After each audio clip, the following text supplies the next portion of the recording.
বিসমিল্লাহির রহমানির রহিম। আসসালামু আলাইকুম। আপনাদের মধ্যে অনেকেরই প্রশ্ন ছিল যে আপনারা ফলাফল কিভাবে আপডেট করবেন, সেটা এই ভিডিওতে শিখিয়ে দেওয়া হবে। তো পুরো ভিডিওটি মনোযোগ সহকারে দেখুন। শুরুতে আপনি এখানে নাম লিখবেন। এই ফরম্যাটটি আমরা আপনার জিমেল অ্যাকাউন্টে পূর্বে সাজিয়ে দেবো এবং একটি উদাহরণ দিয়ে রাখবো। আমি শুরু থেকে দেখাচ্ছি। শুরুতে এই যে এ সেলে আপনি একটা নাম লিখবেন আপনার স্টুডেন্টের।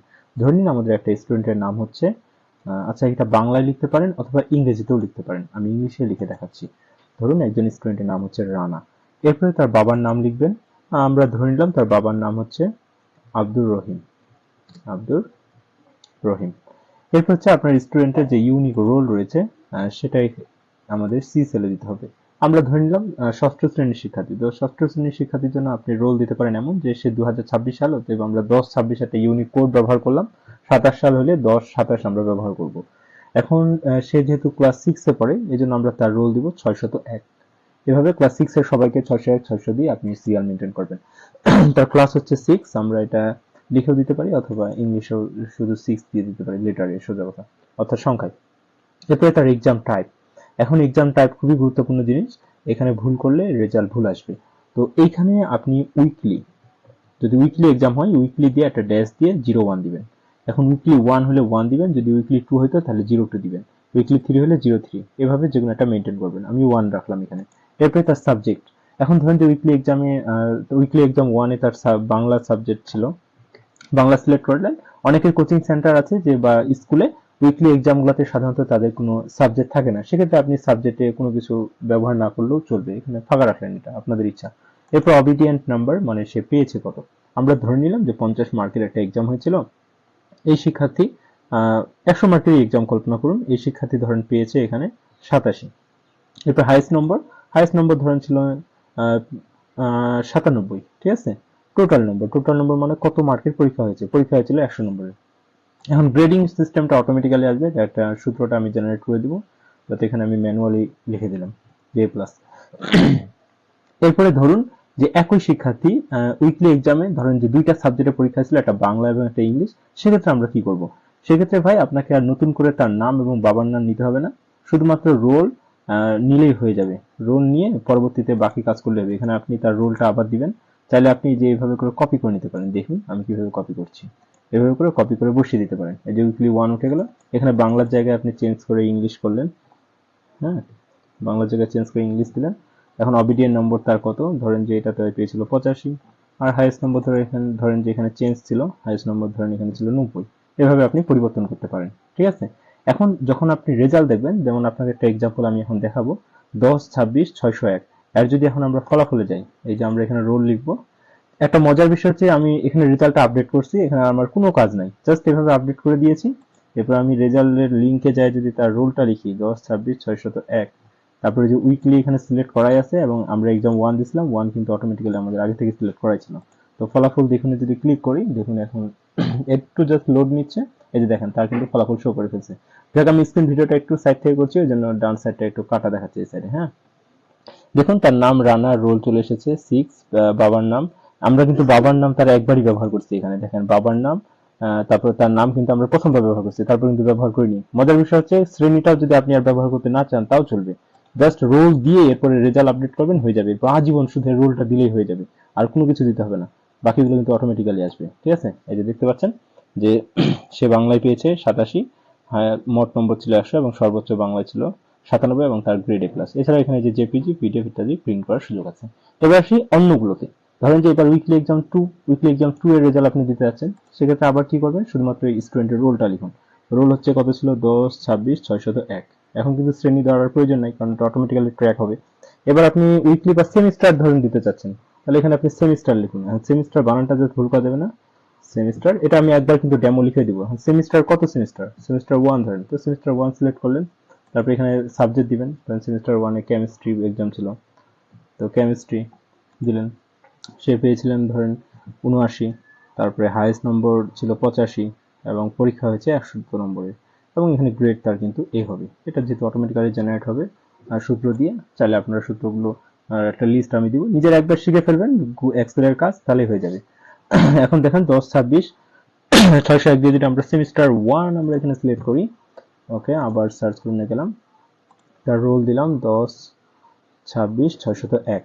এরপরে উইকলির জায়গায় এবার সেমিস্টার সিলেক্ট করবো, 1 সিলেক্ট করা আছে, ফলাফল এখানে ক্লিক করব, একটু লোড নিচ্ছে। আচ্ছা, এই যে লোড নিয়ে নিচ্ছে দেখেন, তার কিন্তু আমরা শুধু কেমিস্ট্রি লিখেছি, কেমিস্ট্রি এসেছে। মজার বিষয় হচ্ছে দেখেন, আপনি কিন্তু সেমিস্টার 1 লেখার কারণে সেমিস্টার 1 ব্যতীত অন্য কোনো রেজাল্ট কিন্তু এখানে শো করবে না। আশা করি বুঝতে পেরেছেন সিস্টেমটা কত মজার। এখন আরেকটা সুন্দর জিনিস শিখিয়ে দিই আপনাদের, এখান থেকে একটা শর্টকাট জিনিস। আমি সেমিস্টারটা এখানে থাক, আপনি ধরেন, আচ্ছা সেমিস্টার রেজাল্টটা আমি একটু নিচে নিয়ে আসি, এটা একটু নিচে দিয়ে দিলাম। আপনি কি চাচ্ছেন যে এই যে উইকলি এক্সাম যে 1 হয়েছিল এখানে পজিশনও শো করতে চাচ্ছেন, সেক্ষেত্রে কি করবেন? সেক্ষেত্রে খুবই সহজ জিনিস, আপনি হচ্ছে এখানে যে টোটাল নম্বর কথাটা আছে এই জায়গায় পজিশন লিখবেন, এই জায়গায় কি লিখবেন? পজিশন। আর ধরেন যে হাইয়েস্ট নাম্বার বা যে কোনো একটা জায়গায়, গ্রেডিং সিস্টেম যে কোনো একটা জায়গায় হাইয়েস্ট নাম্বারে ধরেন, হাইয়েস্ট নাম্বারে আপনি তাই দিয়ে দিলেন পজিশনটা। আপনারা ধরেন যে সে সেকেন্ড হয়েছিল, তাহলে এখানে আপনি দেন যে সেকেন্ড। ঠিক আছে, এখন দেখিয়ে। আর উইকলি এক্সাম 1 দিচ্ছেন, এইগুলা কিন্তু অবশ্যই দিতেই হবে। এই যে রোল আর উইকলি এক্সাম 1 এই কথাটা এখানে দিতে হবে। আমরা কি দিব? প্রথমে স্টুডেন্টের রোল দিলাম, তারপর কত নম্বর কোন পরীক্ষার আপনি পজিশন দেখাতে যাচ্ছেন, আমরা উইকলি এক্সাম 1 এর পজিশন দেখাতে যাচ্ছি, দিলাম। দিয়ে হাইয়েস্ট নাম্বারের জায়গায় পজিশনটা বসাই দিবেন এবং টোটাল নাম্বারের জায়গায় পজিশন কথাটা লিখে দিবেন, টাইপিং করে দিবেন। ঠিক আছে, তারপরে এখন যদি আমরা চেক আপ করি আরেকবার, 10-26 601 রেজাল্ট, রোলের রেজাল্ট, এটা ছিল উইকলি এক্সাম 1 এর জন্য। ফলাফল দেখুন, আমরা ক্লিক করেছি, এই যে দেখেন এখানে কিন্তু তার পজিশন শো করতেছে, তার পজিশন কত? সেকেন্ড। ঠিক আছে, আর প্রাপ্ত নম্বর এখানে 0 দেখাচ্ছে, আমি ওখানে 0 টাইপিং করেছিলাম মেবি। আপনি কিন্তু এই প্রাপ্ত নম্বরের এই জায়গাটাতে তার 2টা নম্বর যোগ করে বসিয়ে দিতে পারেন। এক্ষেত্রে আপনি সূত্র ব্যবহার করতে পারেন, অথবা এটা একান্ত আপনার ইচ্ছা। যেমন আপনি এখানে চাইলে কি করতে পারেন, যে 87 আর 85 যোগ করে 172 হয়, আপনি 172টা ম্যানুয়ালি করতে পারেন বা সূত্র দিয়ে করতে পারেন।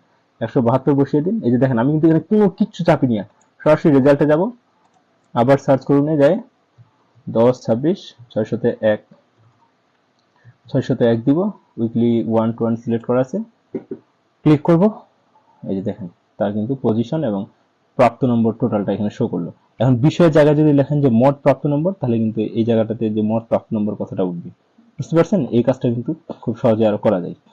ওকে, আশা করি রেজাল্ট সিস্টেমটা আপনারা খুব সহজেই বুঝে গেছেন।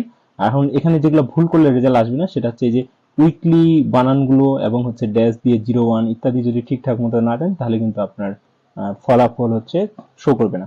সেক্ষেত্রে কোনো ভুল গেলে অবশ্যই আমাকে জানাবেন। আর একটা ফাইনাল কথা বলি, আপনি চাইলে এই পুরো সিস্টেমটা আপনি অফলাইনে, অর্থাৎ গুগল মাইক্রোসফট ওয়ার্ডের যে এক্সেল রয়েছে, মাইক্রোসফট ওয়ার্ডের যে এক্সেলের মধ্যে যা একজন আমাকে পাঠিয়েছিলেন, যে হ্যাঁ যার কাজ রিসেন্টলি করলাম, আপনাদের এই যে সিটের মধ্যেই কিন্তু আপনারা কাজটা করতে পারেন। এমন সিটের মধ্যেই সেম কাজটা করে জাস্ট কি করবেন, আমি আপনাকে এখানে দেখাই দিই একটা, তাহলে ক্লিয়ার বুঝতে পারবেন। ধরেন মাইক্রোসফট এক্সেলের মধ্যে আপনি, ওকে ওয়েট একটু, আমি পুরো জিনিসটা বুঝিয়ে দিচ্ছি। এই জিনিসটা ধরেন আপনি মাইক্রোসফট এক্সেলের মধ্যে এইভাবে করছেন, ঠিক আছে, কাজটা করছেন। আপনার কাজ কি হবে, কর্নার থেকে এইভাবে করে নেমটা বাদ দিয়ে, নেম, ফাদার নেম এগুলো কপি করার প্রয়োজন নেই, কর্নার থেকে এইভাবে করে কপি করে নেবেন রেজাল্টটা। কপি করার পরে, আর এখানে ধরেন যে কিছুই ছিল না, এখানে আসে, আচ্ছা দুঃখিত, কর্নার থেকে কপি করবেন, একটু খালি শো করি। আচ্ছা, কর্নার থেকে কপি করছিলেন, করে যে নেমের এই জায়গায় আসে এভাবে কন্ট্রোল ভি চাপে পেস্ট করে দিলেন। এই জিনিসটা বুঝতে না পারলে আমাকে জানাবেন, আমি এটার জন্য আলাদা একটা ভিডিও দিয়ে দিব। এমনটা করে দিলেও কিন্তু হয়ে যাবে, আপনার রেজাল্ট যেমন তেমনই চলে আসবে।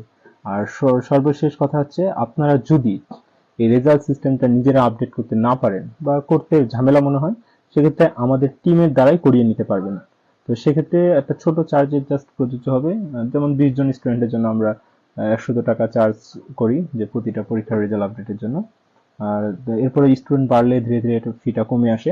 তো আমাদের একটা লিস্ট আছে, সেটা দেখে নিতে পারেন। তবে আশা করি আপনারা নিজেরা এই ভিডিওটা যদি দেখেন, আপনি নিজেই পারবেন।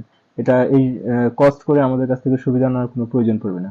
তো আজকের ভিডিও এখান থেকেই, এরপরে পরবর্তীতে আমরা আপনাকে আরো আপডেট দেখাবো ইনশাল্লাহ। আর যে কোনো প্রশ্ন থাকলে অবশ্যই করবেন, আমরা আপনাকে স্ক্রিন ভিডিও করে সুন্দর করে বুঝিয়ে দেওয়ার চেষ্টা করবো।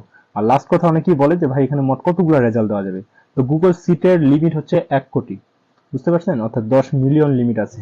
তো 10 মিলিয়ন আশা করি আমাদের দীর্ঘদিন চলে যাবে, কয়েক বছর চলে যাবে। আর 1 বছরে আর কতগুলি বা আমরা রেজাল্ট আপডেট করবো, তাই না? 10 মিলিয়ন লিমিট আছে। ওকে, ধন্যবাদ। আসসালামু আলাইকুম রহমতুল্লাহি ওয়া বারাকাতুহু।